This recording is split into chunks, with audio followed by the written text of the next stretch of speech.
আরবেরি নাই নাই মিশরে ইরাক ইরান নাই নাই ভারতে সারা আসমান জমিনে নবী মুস্তাফা कंडारी के पार पारे नबी मुस्तफा तूरी पहाड़ मूसा करिल खोदा के डाकार आशा पलक नूरे ओसा देखते पारलेन ना पैगंबर मूसा से ज्योतिर्बान আমার নবী তো জাহান সে জ্যোতির্বান আমার নবী তো জাহান অপর প্রধান গফরে নবী মুস্তাফা कंडारी के पार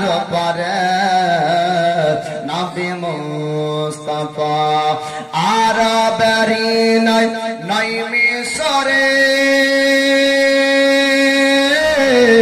ইরাক ইরান নাই নাই ভারতে সারা আসমান জমিনে নবী মুস্তাফা कंडारी के पार पारे नबी मुस्तफा कुल आलामेर तारे तुमी आनिल আমনি पैगम জোরে বলুন সুবহানাল্লাহ कुल आलामेर तारे तुमी आनिल আমনি पैगम गुजल जे पानीते सारा मखलूक तेरी रंजोगम एक कालिमा सारा दुनिया एक कालिमा सारा दुनिया एक दिल पाक स्वर्ग नबी मुस्तफा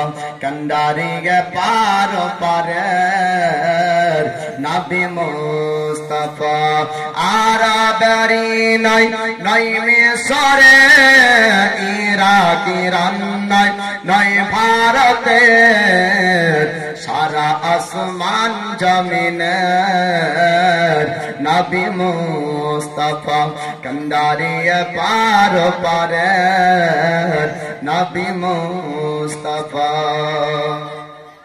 দয়ার নবী মায়ার নবী তিনি আসলেন মক্কা শহরে আর নবীর নূরে আলো ছড়িয়ে গেল আপনার পুরো মক্কা শহরের মানুষরা জানলো যে আজ মক্কার জমিনে এমন সুন্দর মানবের জন্ম হয়েছে যে পূর্বে কোনোদিন মক্কাতে এমন সুন্দর মানুষ আসেনি জোরে বলুন সুবহানাল্লাহ अल्लाह पाक अल्लाह ताला আপনার মক্কা শহরে দয়ার পয়গম্বরকে আপনার পাঠালেন মক্কার মানুষেরা আরবের মানুষেরা আপনার জানতে পারলো আমিনার গর্ভ থেকে আরেকজন ব্যক্তির জন্ম হয়েছে সুন্দর চেহারার অধিকারী সুন্দর মানবের চেহারা যদি কেউ দেখতে চাও আমিনার ঘরে আসো সবাই আমিনার ঘরের দিকে আপনার ভিড় করে সবাই আপনার ছুটতে থাকলো আমিনার ঘরের দিকে আপনার ছুটে আর সবাই দেখার পর প্রশংসা করে আমিনা তোমার পুত্র মুহাম্মাদের মতো সুন্দর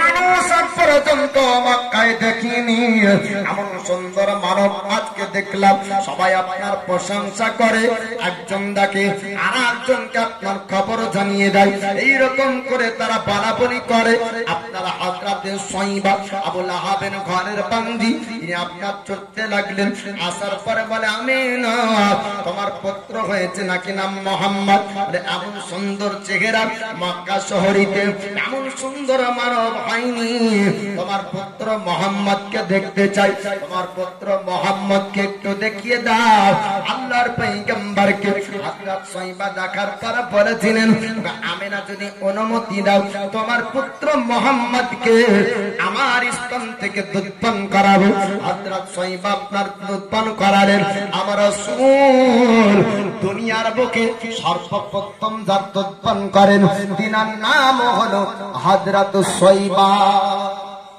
সর্বপ্রথম হযরতে সাইবা দুধ পান করলেন কোন জায়গাতে বলা হয়েছে না সর্বপ্রথমের যে বিষয়টা আছে ওটা আমিনা দুধ পান করেছিলেন আর দুধ পান করার সম্পূর্ণটা হালিমার ঘরে।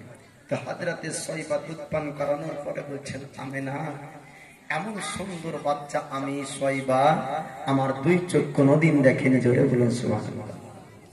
সয়বা দেখার পরে ছুটতে লাগলেন আবুল আহাবের কাছে। ওগো মালিক আবুল আহাব, আপনার ভাই আব্দুল্লাহর পুত্র সন্তান হয়েছে, নাম তার মোহাম্মদ। আজ পর্যন্ত মক্কা শহরে যত সরদার রয়েছে তাদের ঘরে এমন বাচ্চা কোনোদিন হয়নি। মক্কা শহরে এমন সুন্দর বাচ্চা কোনোদিন দেখা যায়নি। সুন্দর চেহারার অধিকারী আপনার ভাতিজা হয়েছে মোহাম্মদ। আবুল আহাব আপনার আনন্দ খুশিতে আত্মহারা। আবুল আহাব বলেছেন, সয়বারে আজ থেকে তোকে আজাদ করে দিলাম, আজ থেকে তোকে আজাদ করে দিলাম। আমার বাড়িতে কোনদিন তোকে বান্দির কাজ করতে হবে না, বান্দের কাজ আর করতে হবে না। আঙ্গুলের ইশারা করেছিল, আঙ্গুলের ইশারাতে আপনার আজান করলো। আমার আল্লাহ পাক আবুল আহাবের আঙ্গুলের ইশারাকে আমার আল্লাহ পাক পছন্দ করলেন। এত পছন্দ হয়ে গেল যে আমার আল্লাহ পাক আবুল আহাবের সব শরীর জ্বলবে, কিন্তু জাহান্নামে ওই আঙ্গুল আপনার জ্বলবে না। শরীরের সমস্ত জায়গায় কবরে আযাব হয়, কিন্তু আঙ্গুলে আপনার আযাব হয় না। হাদিস শরীফের মধ্যে আছে, আহাল পরিবার স্বপ্ন যোগে দেখলো, জিজ্ঞেস করলো আবুল আহাবকে, আপনি কোন অবস্থায় আছেন বলুন। আবুল আহাব উত্তরে বলল, স্বপ্ন যোগে আমি মুহাম্মাদের কাছ থেকে আলাদা হয়ে মুহাম্মাদের কালমা বিশ্বাস না করু আমার ভাগ্যে কোনটাই ভালো জোটেনি। আমার কবরে হারদম সময় আযাব হয়, কিন্তু আঙ্গুলে শাহাদাত যে আঙ্গুল দ্বারাতে আমার ভাতিজা মুহাম্মাদের জন্মের খুশিতে আমি সয়বাকে আজাদ করেছিলাম, ওই আঙ্গুলে আযাব হয় না। পাপী হওয়ার কারণে সব জায়গাতে আযাব হয় বাবা, কিন্তু ওই আঙ্গুলে আযাব হয় না যে আঙ্গুলে নবীর জন্মের খুশিতে এক বান্দীকে আজাদ করেছিল। এর কারণে বান্দীকে আজাদ করলো আমার আল্লাহ পাক এই আঙ্গুলে আজাব দিবেন না, কারণ ওর কোনটাই আল্লাহ পছন্দ করেননি, কিন্তু এই আঙ্গুলের শাহাদাতের ইশারাকে আমার আল্লাহ পাক পছন্দ করেছেন। জোরে বলুন সুবহানাল্লাহ। জীবনে বহু জীবনী শুনেছেন, জীবন পরিবর্তন হলো না। আল্লাহ পাক জানি না কোন রাত্রির জীবনের শোনাকে, কোন রাত্রির মুহূর্তকে আল্লাহ কবুল করবে, আপনারাও বলতে পারেন না।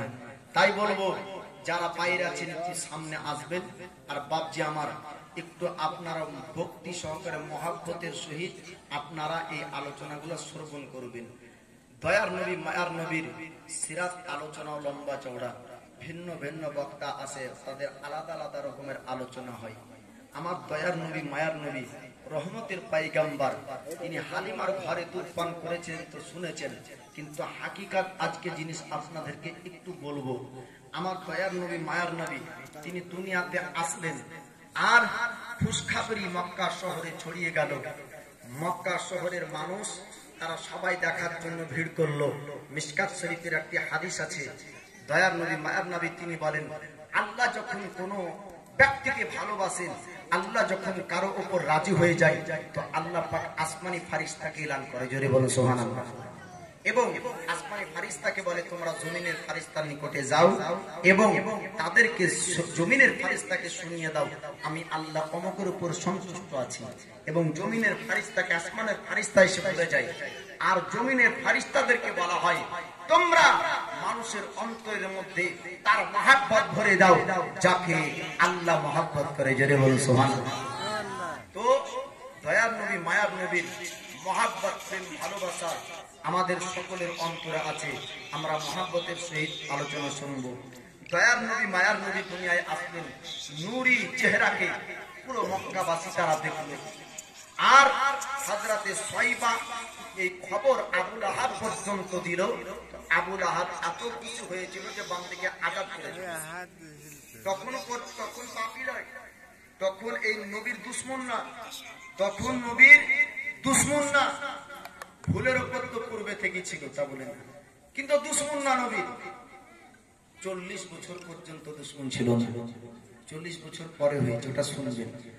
আল্লাহ পাক আল্লাহ তাআলা আমার দয়ার পয়গম্বরের নূরকে এমন সুন্দর নূরি পয়গম্বর দুনিয়ার মুখে আপনার পাড়ালেন। সবাই আপনার খুশিতে আত্মহারা, সবাই আনন্দ আপনার করে। আল্লাহর পয়গম্বর তিনি